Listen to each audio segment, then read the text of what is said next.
Thank you all and welcome.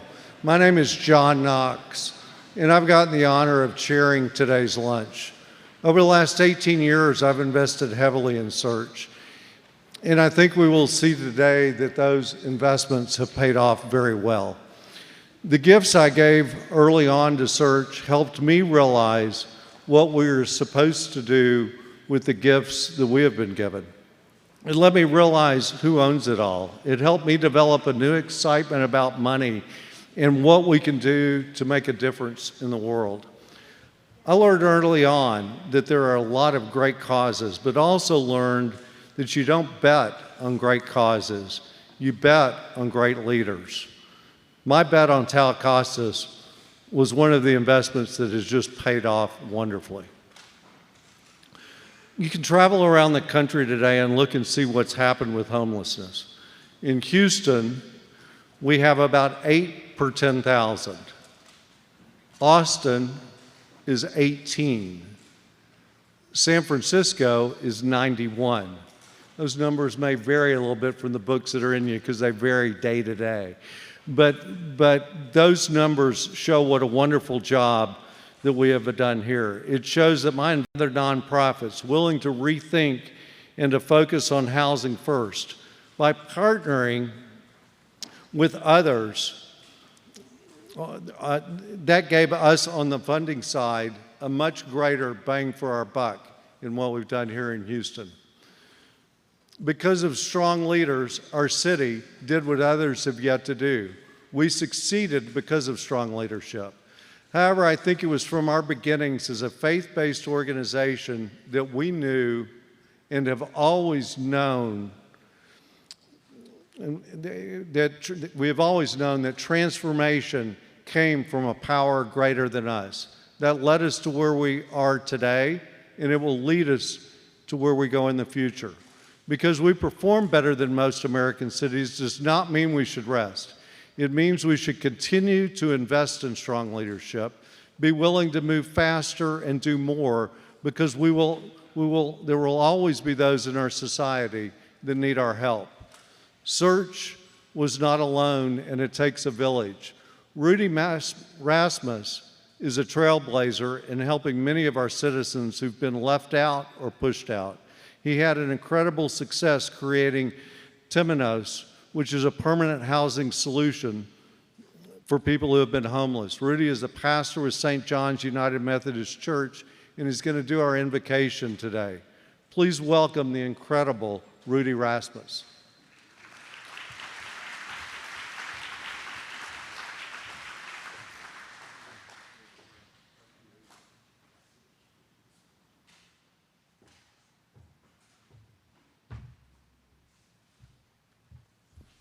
Good morning.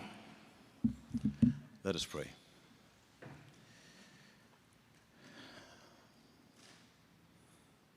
Loving God, whom we call by many names, you fill all things with a fullness and a hope that we can never comprehend. Thank you for leading us through a time of unprecedented suffering. As we pray that you will take away our natural temptation for cynicism, denial, fear, and despair. Help us to have courage to awaken to a deeper humility and a greater care for one another. Help us to galvanize around the fact that we're in this together as we build a Houston without homelessness. And finally, bless this wonderful organization and our collective efforts to end the suffering associated with homelessness. Amen.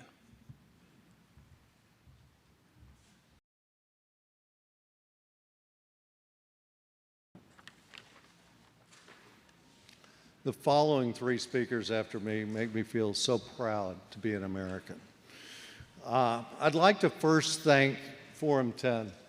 And I was so lucky to get to come back into YPO and be a part of the formation of Forum 10. It is the most diverse forum and possibly the best forum ever. It is a terrific group. I'm often asked if there are women in YPO. We had three dynamic women in YPO. One that had a private company she started and built in record speed to billions of dollars in revenue. One that was a CEO of a publicly traded banking operation that was growing and expanding in Houston at speeds that were just incredible, and one running one of the best oil field service companies in America. So yeah, we have women in YPO, and we had an incredible diverse group. That group, there was our original 10 that were in that, have gone on to run great companies. One has the biggest job in YPO as Ed Chair of YPO and one of YPO Gold. So it's just an incredible group of people, and I want to thank them for what they've done. Thank you guys for supporting Search and Asha and Fareed. Our start of that group also had a guy that was in the telephone business. And I'd like to tell you a little bit about his story. Picture this: Chicago O'Hare International Airport, 1985. You're 20 years old. You just arrived from Karachi, Pakistan, and you don't speak any English. You've got 50 pounds. You convert them into $42. The cab driver takes $20. You find your new school, one that you wanted to go to that would take you when you didn't speak English, and you find that it's on the south side of Chicago. I don't know if any of you have been to the south side of Chicago. The weather is frigid. It's New Year's Eve. You just left Karachi where it's tropical, probably 85 degrees, and you arrive, welcome to America. Immigrants are here by choice. Fareed had seen pictures of Miami Beach with girls in bikinis, not south side of Chicago in the dead of winter. It only took Fareed one semester before finding his way to Houston. He often was working 3 or 4 jobs. And the following New Year's Eve, he saw a girl he wanted to know. Who is that? Friend said, don't even think about it. She is way out of your league. It's true, Asha is out of everybody's league. Born in London, England, she moved to Houston when she was 5 years old. And even at 5, her dad started calling her Doc because she had such a huge heart. God had placed something very special in her heart. With her huge smile and sparkling personality, everybody loved Asha, a devout Muslim who Campus Crusades kept trying to recruit. She was highly educated and always graduated at the top. She graduated from Rice and Baylor and became a medical doctor with a private practice in internal medicine. When Asha met Fareed, New Year's Eve, 1986, he still didn't speak great English, but they became best friends. Fareed went in the jewelry business, and he ended up with 60 stores. He was very successful in retail and ended up selling some of his key stores to Zales.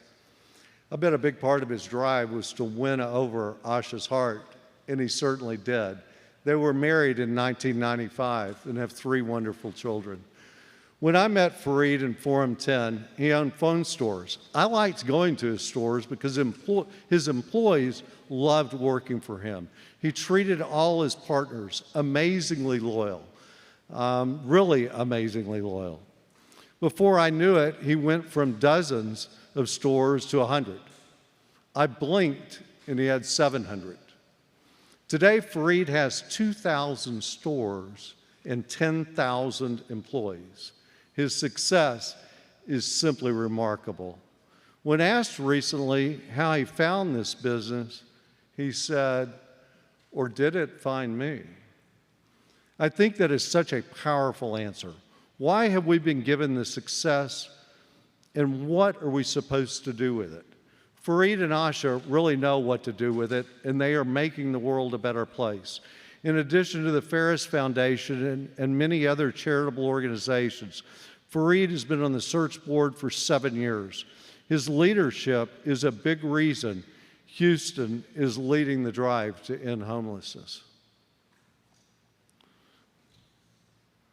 I was going to introduce Zoya and Faraz, but they're not here. So if they're online, thank you, because you're the next generation. You are the leaders who are going to take us to the next level. We are so very proud of your parents, and are excited that you are going to be there to carry on. Ferris is also with us here today. He has transitioned, but his spirit drives us to new heights of what's possible. He drives Asha and Fareed to make the world a better place. His spirit makes them better, makes us better, makes the world better. I'm so proud to introduce my friends, Asha and Fareed Varani.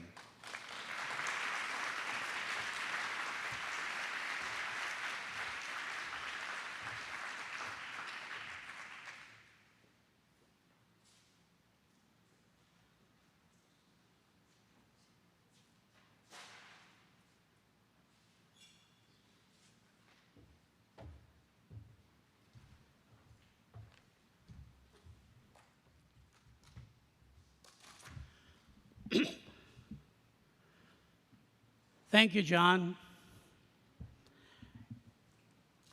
Thank you so much.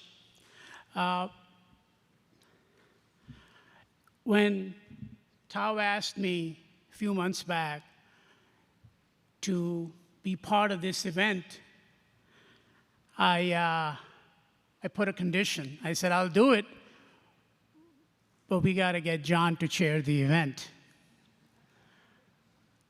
And we literally boxed John into a situation that he couldn't say no, and I knew we needed him because he single-handedly did what I expected him to do, is to raise all the funds, and we just simply coasted. So thank you so much, John.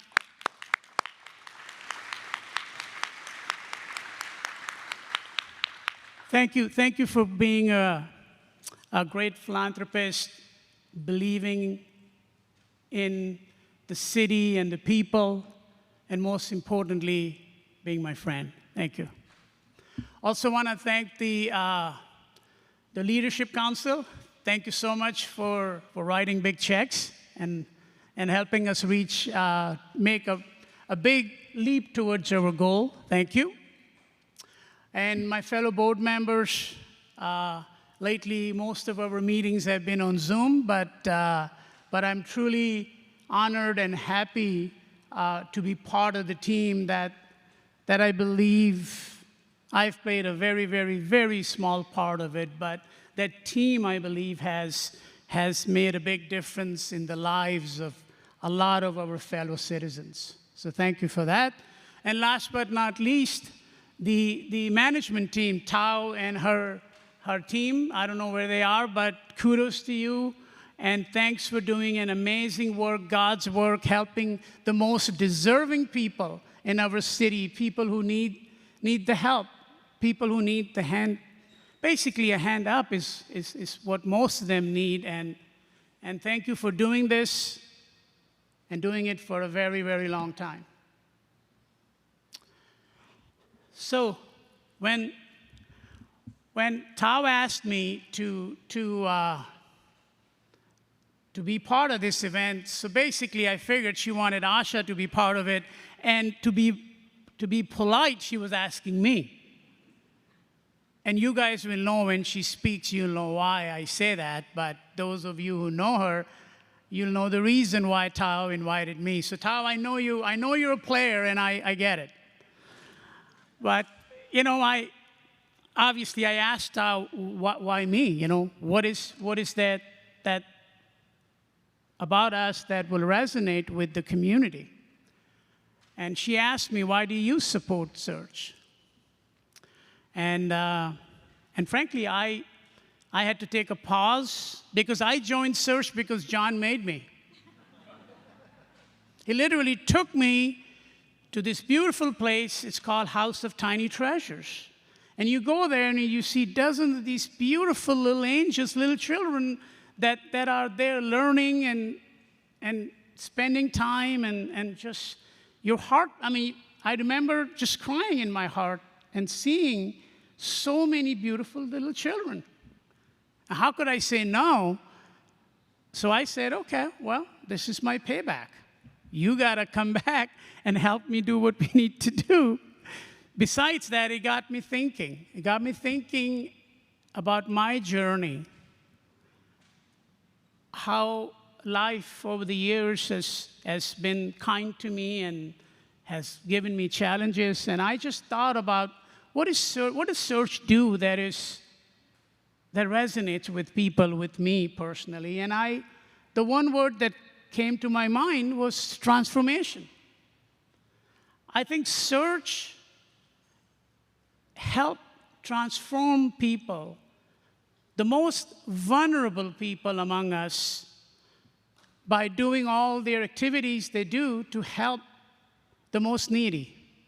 So I thought about my journey, as John mentioned, as an immigrant coming to America, 19, not 20, and landing in Chicago, being alone, didn't speak the language, didn't know the culture, literally didn't know where to go, had an address. And that journey that defines me, and how on that journey I had strangers, friends, the community that helped transform me to what I am today. And that's kind of my connection to Search, is without the community, I don't think I would be standing here talking to you all. And that's kind of my connection to Search, and that is why I believe I'm here, and that's because I think a community can transform lives, families, generations. So that's why I accepted to be here and to be part of this event. Now, how can you guys help us continue this journey? I'm going to ask my better half to deliver that call to action. Asha?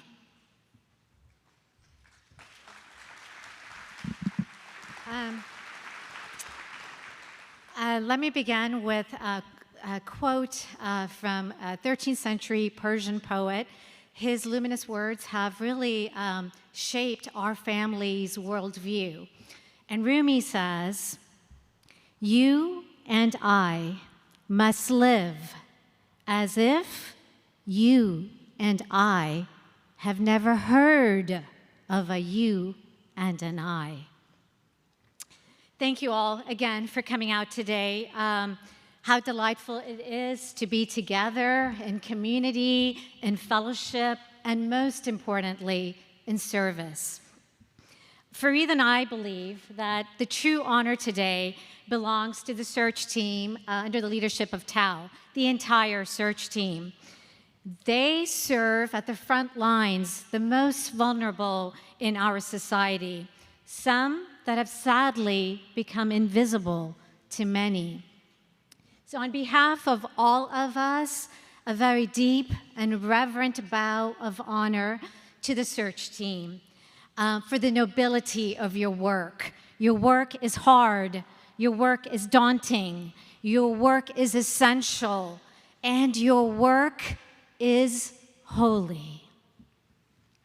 I asked Tao, what can I share with you today that would be meaningful, that would allow all of us to better serve and understand the most vulnerable in our beloved city of Houston?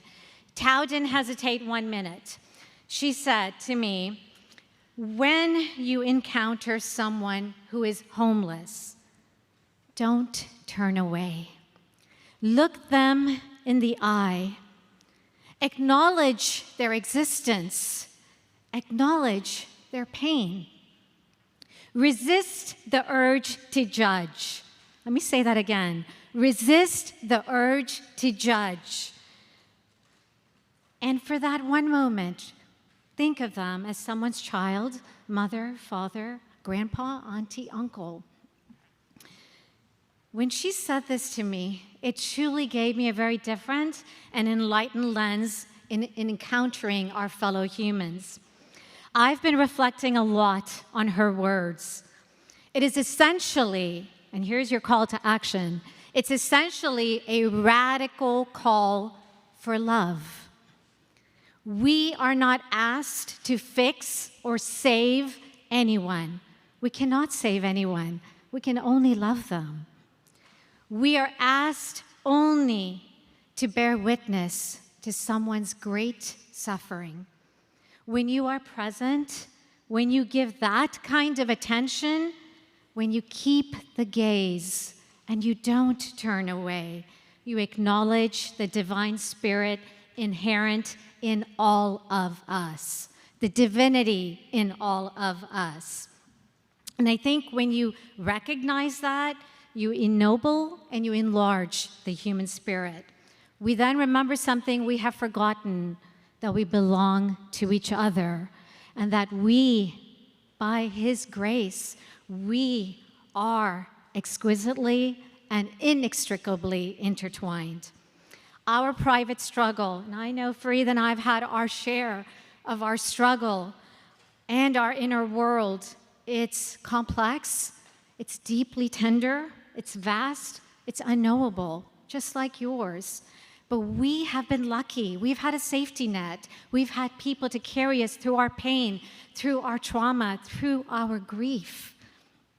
We all need kindness. We all need acceptance. And we all need a whole lot of grace. And I think that if we can realize this about our shared humanity, you can't be indifferent to the suffering of others. You can't be indifferent to the suffering of others. This is radical love. This is our call to action. It is a great moral calling, and it requires, as Rabbi Heschel would say, spiritual audacity. That's what's required of us. Let us all, according to the graces and gifts that have been given to us, give back the love that we have been given. Let us give back. Fareed and our family knows, and our 3 children, we adore and honor the work that Search does. They uphold the dignity of each person, and with steadfast faithfulness, they accompany the weary, the lost, the deeply wounded to a place of belonging, shelter, home, and a whole lot of grace. Thank you.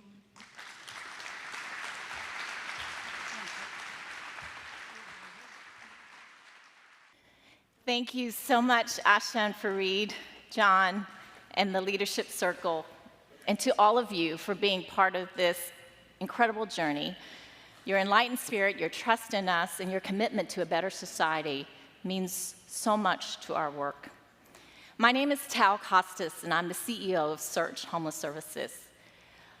My own immigrant story places me right here, where I'm able to contribute to a unique collaborative community, a community that has put within reach a city without homelessness.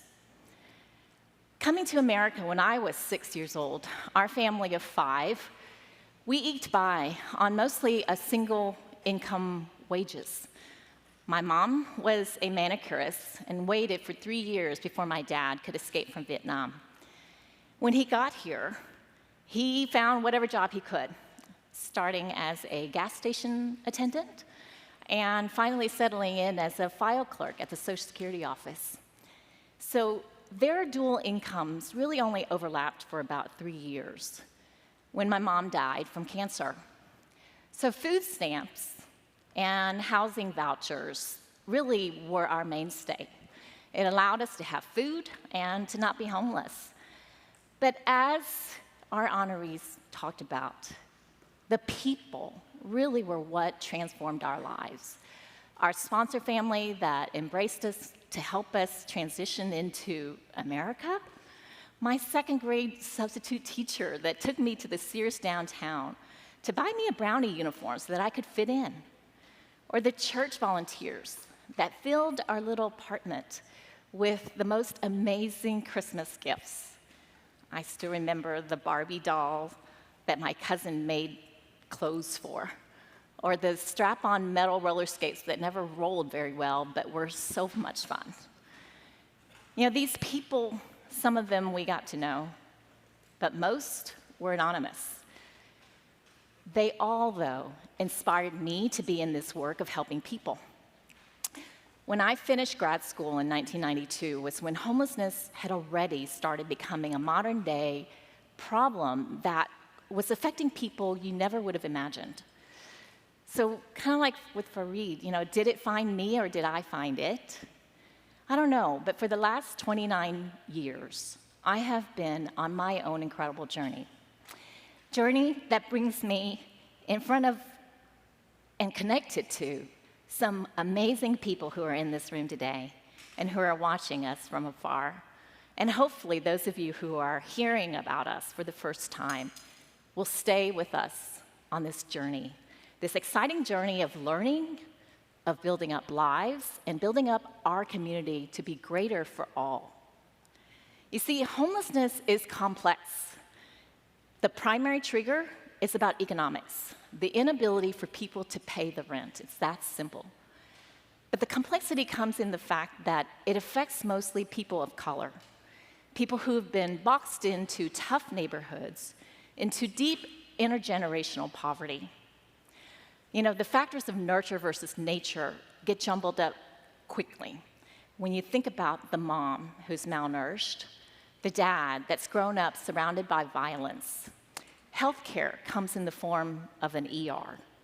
Jobs take 2 hours to get to by bus, and even then it's paying maybe up to $10 an hour.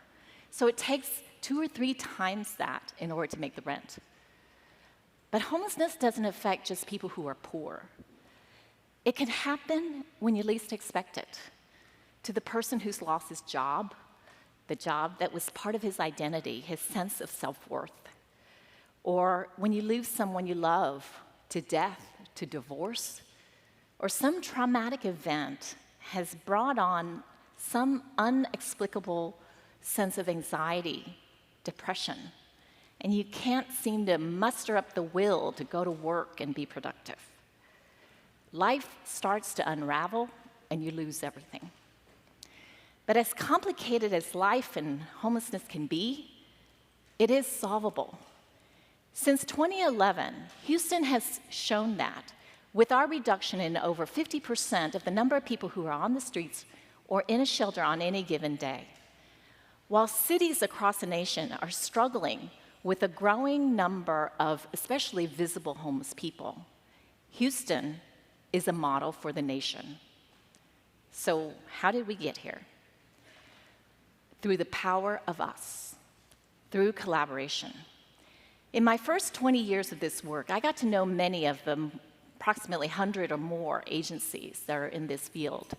And what I saw was that we were all on top of each other, doing a lot of different things, raising a lot of money, but we were mostly focused on survival and the things that people needed in order to just not suffer. We did things differently in 2011, finally, 2 different things. First, we learned about and embraced the concept of housing first. Because as long as somebody is just trying to survive, they can't think beyond the here and now and into tomorrow.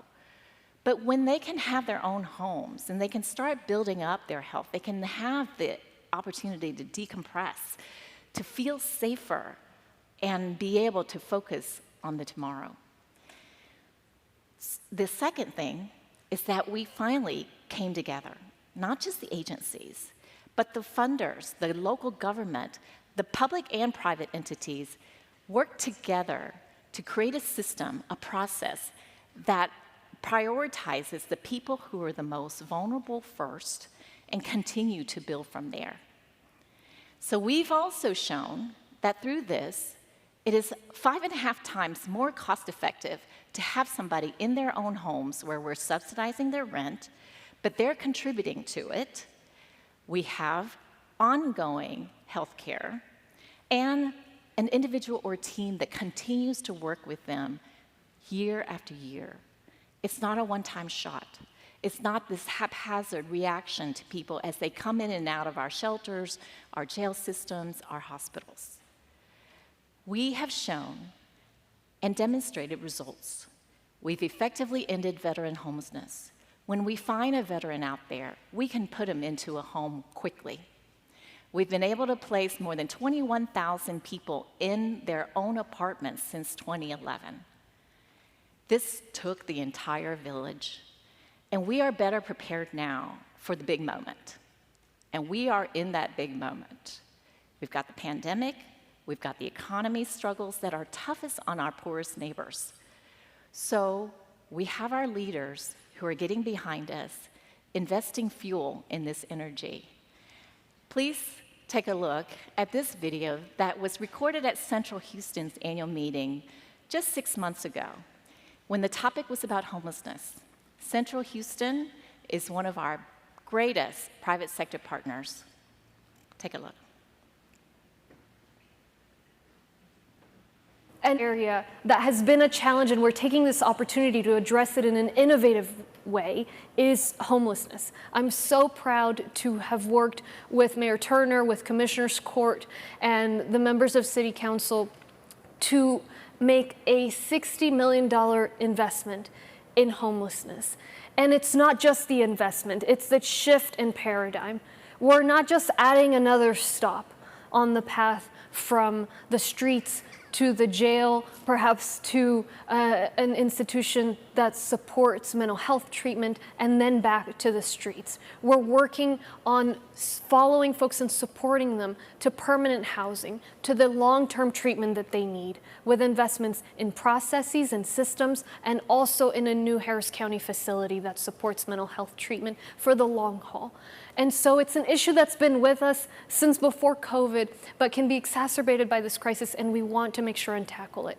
Know that you have in the county a partner, an admiring partner, and we're going to continue getting through this crisis and making sure that we come out ready to come back stronger and ready to continue building on that new normal and advancing the challenges and the promise that our community has. So thank you again so much for including me. Everybody stay healthy, and we'll see you again soon. Judge, thank you for your leadership and hard work on behalf of our region. I am grateful that we are working together on homelessness with the Community COVID-19 Housing Program announced in June. This year has tested all of us. Economic hardship has fallen on so many households in our city. Food insecurity has risen. As paychecks dried up, so did the ability to pay necessary expenses. I am proud of the ways we are supporting our citizens during this time. Has it been perfect? No, it has not. And I wish we could have done more. But in this great challenge, we have found an opportunity for transformational change. Earlier this summer, the judge and I announced the Homelessness Initiative. For years, we have been driving down our homeless numbers. When you compare our data with other cities, it's clear that we are far ahead on this issue. We've followed the research on this, and our efforts are paying off. Yet the challenge of the pandemic threatened people's housing security.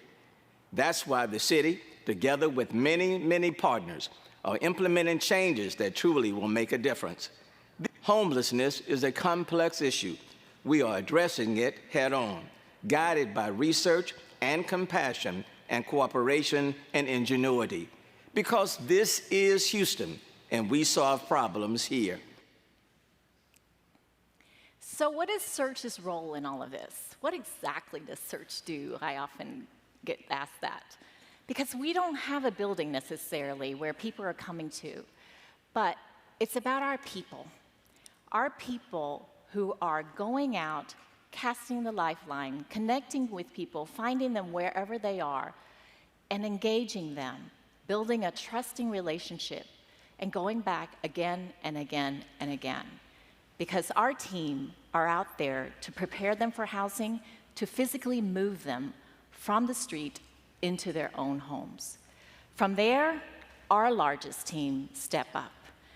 Those are our housing case managers who are going to work with these individuals, because a roof over their head is just the beginning. Now comes the hard work of rebuilding their lives. We are currently, today, working with over 1,000 individuals and families in 1,000 different apartments scattered throughout the community. These are individuals who are most vulnerable. On average, they've been on the street for 3 years, some of them as long as 30 years. Donna Sue is one of these individuals that our community came together to help. She'd been off and on homeless almost 20 years, and on that fateful day, February 14th, 2021, while the rest of us were hunkering down in our houses, she couldn't put on enough clothes to get warm. She and her 3 little dogs were living in a tent by White Oak Bayou. She heard about the George R. Brown, the convention center, opening up as a warming shelter. Metro Bus was giving people rides. So she found her way there, stood in line. When she got up to the front of the line where our staff were working, she told them about her 3 dogs that were still left. Our outreach team joined up and escorted the BARC, which is the city's animal rescue group, to go retrieve her dogs and bring them back to her and reunify them. Search spent that entire week. We were the greatest number of staff at that shelter, even more than the City of Houston and American Red Cross. We helped over 200 people begin their process into housing because the shelter was dedicated for people who were homeless. Donna Sue was able to get housed 2 weeks after the shelter closed.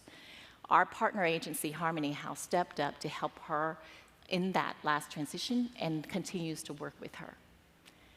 Do you believe that we can have a Houston without homelessness? If you had asked me that about 5 years ago, I would have said, it's a vision. It's a big, hairy, audacious goal. But today, based on how our Coalition for the Homeless, our City of Houston is helping us to come together, how Search is bringing in our expertise and our organizations are coming together, we can. We can do this with humanity, with real results, not pushing people from place to place, but giving them lasting answers by placing them from the street in their own homes. We can have a Houston without homelessness.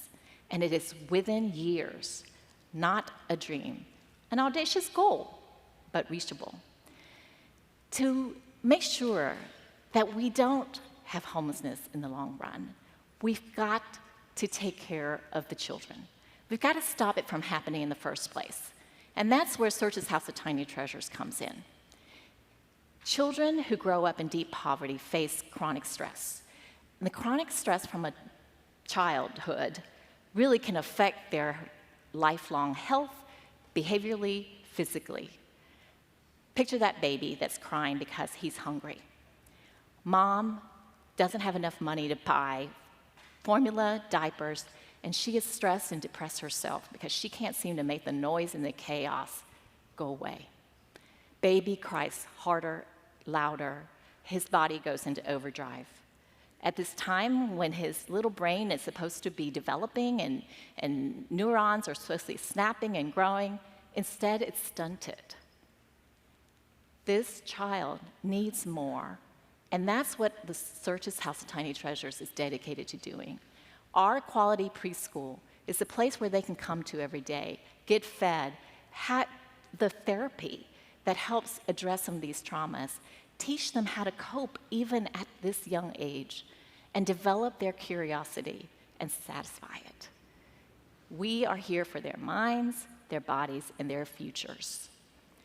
We can have a Houston without homelessness. I hope you'll join me in this journey that is very reachable. And it will take us a few years. So stick with us, not just today, but in the years to come. So now I'd like for you to hear from Tyrone Manyweather. He's one of our clients who's had a tough upbringing, but he's learned how to move forward by writing poetry, telling his story, expressing his frustrations, but also his appreciation.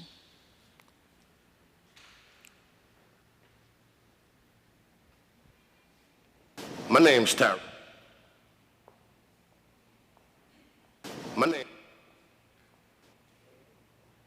My name's Tyrone Manyweather, and through the good graces of God, since being here in Houston, I came from Illinois, I got introduced to an organization that got me off the streets. I'm a living witness that Search is an organization that does great things with people. And hey, y'all need to check them out. They're a blessing to many people. I'm a witness. My mama died when I was 1.5 years old. The guy that watered the seed for me to be here never known. So without him, I've always been a leader or a source because God gave me grace and poise. I grew up in Chicago. I went through a lot of abuse and violence. The ones that was like lightning was frightening. I felt my life was spiraling out of control. Yes, it's true. Left Illinois out of the blue, but I didn't have a clue coming here to Houston what I was getting into. I put myself in the OG mode as I pulled up on a Greyhound downtown H-Town. As I looked around, I found myself in the middle of the devil's playground. I stayed at the Star of Hope for about 3 weeks, but because of the heaps of freaks, creeps, and bleeps, I chose the streets. I knew no one and didn't care, barely had bus fare, was in despair. To be alive is to be aware, and that's everywhere. I've been homeless before, but never slept on the streets, on the hard concrete. This was a new feat for me to complete, so peep. It's been a hell of a ride since I've arrived. To do right all my life I tried. A time or two here I cried, but I kept my pride. Then came something that the world wasn't prepared for, a global pandemic. Very little water, no toilets. I was suffering in this mix, but finally, through God, through Search, I got my fix. Search is like a mother of programs with employees that give a damn. I give them an A+ on their exam. They're steady hitting grand slams and maneuvering people through traffic jams. There's truly power in prayer because the buck didn't stop there. To show extra love and care, they furnished my apartment with more than a bed, dressing chairs.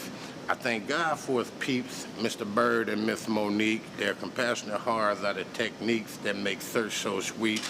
I'm outie. Peace.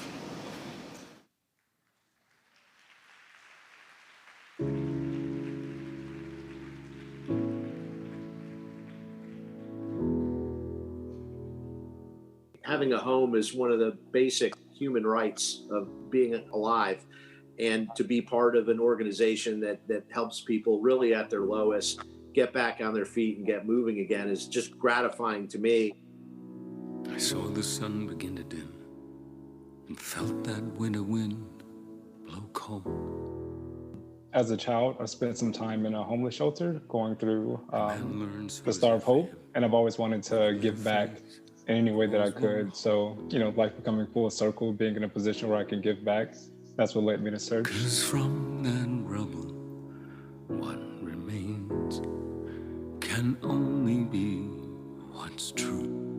I am very proud, I have to say, after all these years, of how far we have come and how important this organization has become in helping Houston figure out how to end homelessness. Given the opportunity to call the US my home, I feel that everybody that lives here also deserves that. A place that they can live in, a place they can start their journeys, a place that they feel safe and protected and motivated to make a change in their lives. From now on, what's waited till tomorrow starts tonight. Just by sharing a smile or listening to someone's story, you're affirming their dignity and restoring it, even in a small way, a sense of humanity to them.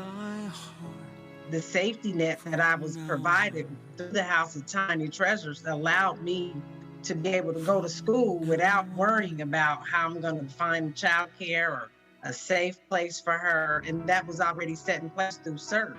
It was beautiful.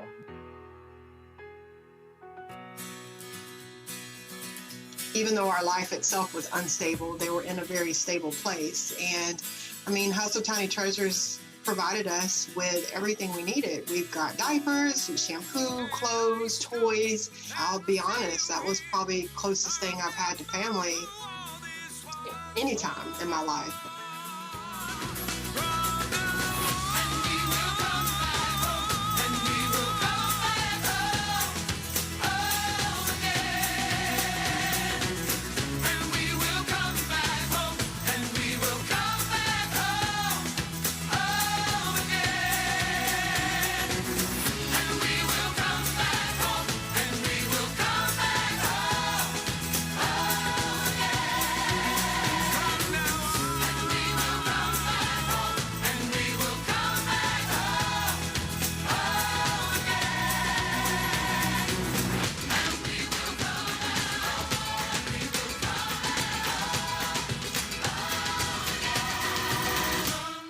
The stories that you hear from search clients, those stories are super important.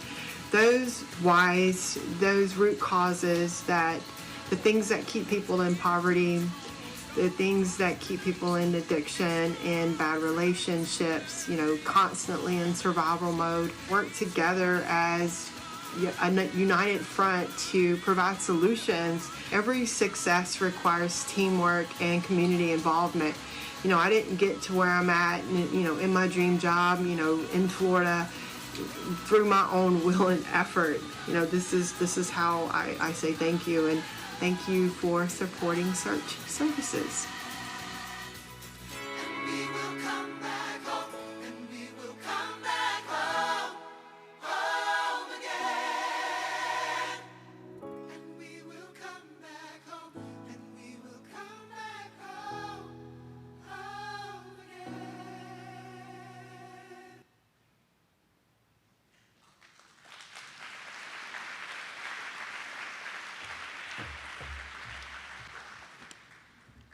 Good afternoon, everyone.